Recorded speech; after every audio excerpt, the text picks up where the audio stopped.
Uma reunião à meia-noite. À noite.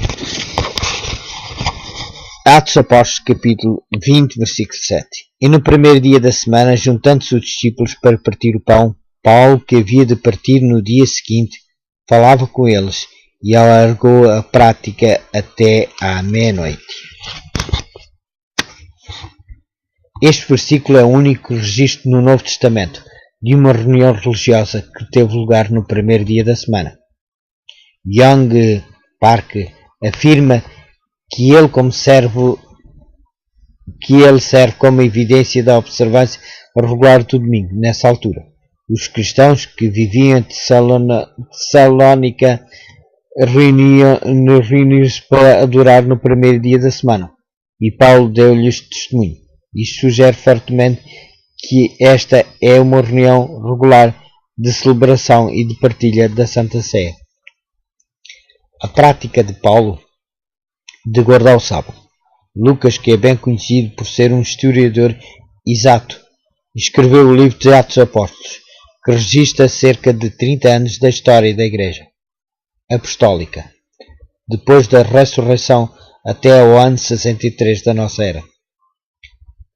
Do livro de Atos Apóstolos concluímos claramente que Paulo observou o sábado mais de 84 vezes, ao falar na sinagoga todos os sábados enquanto estava em Corinto, ou seja, cerca de 1 ano e meio.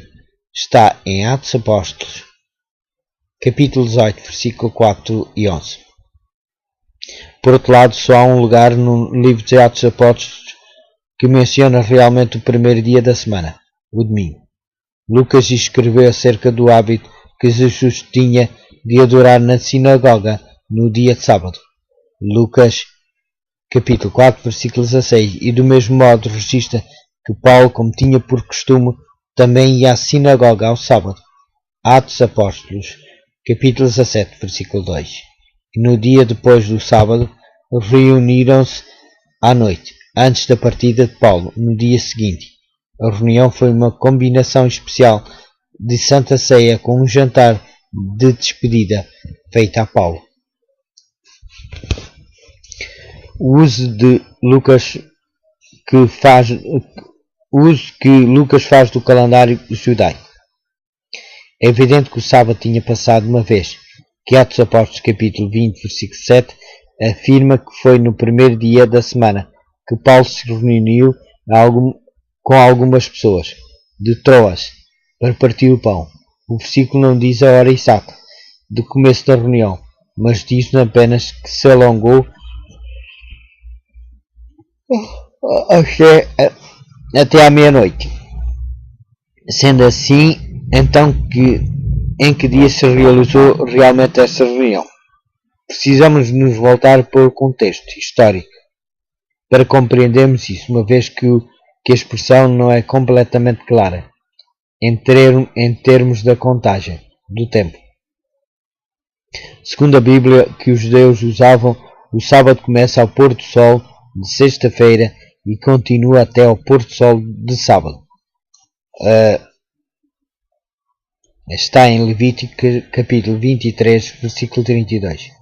Comparar com Deuteronômio capítulo 16, versículo 6 e Marcos capítulo 1, versículo 32. E o primeiro dia começa ao pôr do sol de sábado e alonga-se até ao pôr do sol de domingo. Mas o método romano de cálculo começava e acabava cada dia à meia-noite. Por esse calendário, o sábado começaria na sexta-feira à meia-noite e iria até à meia-noite do sábado, e o primeiro dia da semana iria da meia-noite de sábado até à meia-noite de domingo. No entanto, Young Park afirma que a noite do dia depois do sábado se refere à noite de domingo, porque ele presume que Paulo usou o método romano para calcular o tempo. Contudo, podemos ver que esta suposição está errada, porque noutros lugares Lucas usou a expressão e aproximando-se o sábado, Lucas capítulo 23, versículo 54, para se referir ao momento em que Jesus foi tirado da cruz e posto na sepultura. que teve lugar à tarde, antes do pôr do sol. Esta expressão demonstra que Lucas usou o método judaico de cálculo, apesar do facto de ser um gentio. Em Atos Apóstolos, capítulo 2, versículo 15, também foi usado o método judaico de cálculo do tempo, como se evidencia pela expressão terceira hora do dia, que corresponde atualmente às 9 horas da manhã. Portanto, não há qualquer prova que apoie a afirmação de que Lucas seguiu o modo romano de cálculo do tempo. Algumas versões da Bíblia traduzem Atos Apóstolos, capítulo 20, versículo 7, como sábado à noite, porque o contexto exige. Mas ainda que essa reunião fosse feita no domingo à noite, isto continuaria a não provar que o domingo deve ser guardado como dia de adoração e culto. A prática diária do partir do pão. Também podemos confirmar no livro de Atos Apóstolos que a expressão partir o pão nem sempre se referia à ceia do Senhor, como parte de um serviço de culto semanal. As igrejas do primeiro século perseveraram na doutrina dos apóstolos, e na comunhão, e no partir do pão, e nas orações, e na comunhão, e no início perseveraram unânimes, partindo o pão em cada casa, comiam juntos com alegria e singeleza de coração. Atos Apóstolos, capítulo 2, versículo 42 e 46. Partir o pão era um ato que se fazia todos os dias e que não estavam estritamente relacionados com a adoração. Esse convívio envolvia a ceia do Senhor, juntamente com a festa do agape, amor, que era uma refeição tomada na companhia de amigos. 1 Coríntios, capítulo 11, versículo 20 e 22. Não encontramos um único lugar na Bíblia que diga que este tipo de reunião se realizou para celebrar a ressurreição de Cristo. Uma reunião à noite, a meio da viagem de Paulo. Nessa altura o apóstolo Paulo viajava com um horário apertado para chegar a Jerusalém antes do dia de Pentecostes. Por isso, depois dos dias dos pães asmos, navegamos de Filipos e em 5 dias fomos ter com eles a Troas, onde estivemos 7 dias. Atos Apóstolos, capítulo 20, versículos 6 e 7. Voltaram-se a reunir-se depois do sábado, por outras palavras, no sábado à noite, e partilharam a festa do agape e a ceia do Senhor, juntos, enquanto ouviam Paulo até à meia-noite. Mas a razão pela qual se tinham reunido e ficado até tão tarde foi que esta era uma reunião especial, porque Paulo esperava partir imediatamente na manhã seguinte, de madrugada. Atos Apóstolos, capítulo 20, versículos 7 e 8. No dia seguinte, Paulo caminhou 11 km até Assos, onde se encontrou com o seu grupo que ali o esperavam. Eles tinham ido à frente de barco e continuou a viagem, passando por Samos e por Trogilio, chegando finalmente a Mileto na quarta ou na quinta-feira.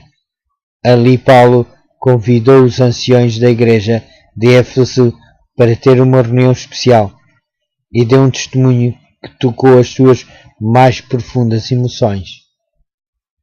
Atos Apóstolos, capítulo 20, versículo 14 ao 38. Se percebemos bem este contexto, podemos ver que, embora Paulo estivesse com um horário de viagem apertado, de modo algum partiu no sábado, mas segundo o seu hábito, passou com outros membros da igreja em adoração no dia seguinte. Por outras palavras, na noite do primeiro dia da semana, havia de partir no dia seguinte. Teve uma reunião especial até muito tarde. Do mesmo modo, em Mileto, teve uma reunião especial com os anciãos de Éfeso, mesmo sendo o primeiro dia da semana na quarta ou na quinta-feira. A razão da urgência e da intensidade destas reuniões estava aparentemente no facto de Paulo ter dito aos crentes que não voltariam a vê-lo. Atos Apóstolos, capítulo 20, versículos 37 e 38. Parece ter tido conhecimento de que alguns acontecimentos levariam à sua morte. Por isso o contexto prova que o apóstolo Paulo certamente observou o sábado, mesmo durante a sua viagem.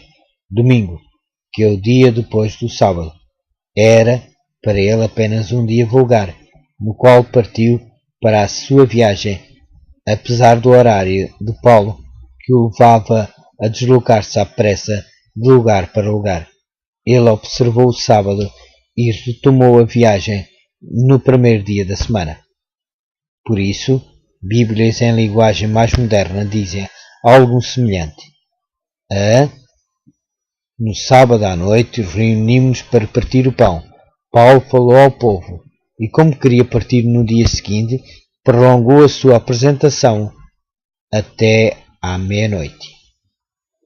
Augustus Neder, um importante historiador da Igreja e guardador do domingo, honestamente admitiu que Atos Apóstolos 20 não proporciona nenhuma prova para a observância do domingo.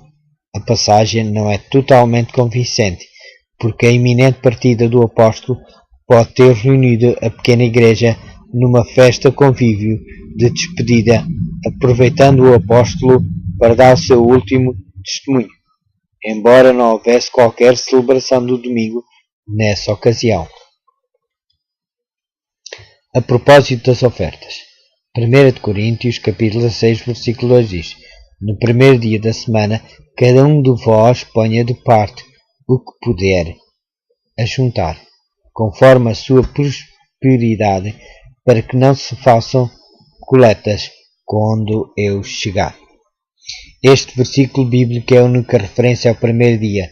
Em todos os escritos de Paulo, há quem acredite que aqui Paulo realmente estava a apoiar o levantamento de ofertas na igreja no primeiro dia da semana. Usam este versículo para justificar a sua observância do domingo. Por exemplo, Young Park afirma que este versículo serve como prova de que eles observavam o domingo. Vamos analisar as Escrituras para vermos se a afirmação de Young Park é realmente verdadeira. O versículo apenas diz que se deviam pôr de parte ofertas no primeiro dia da semana. Não faz qualquer menção de que se as pessoas deviam levar as suas ofertas para a igreja no domingo.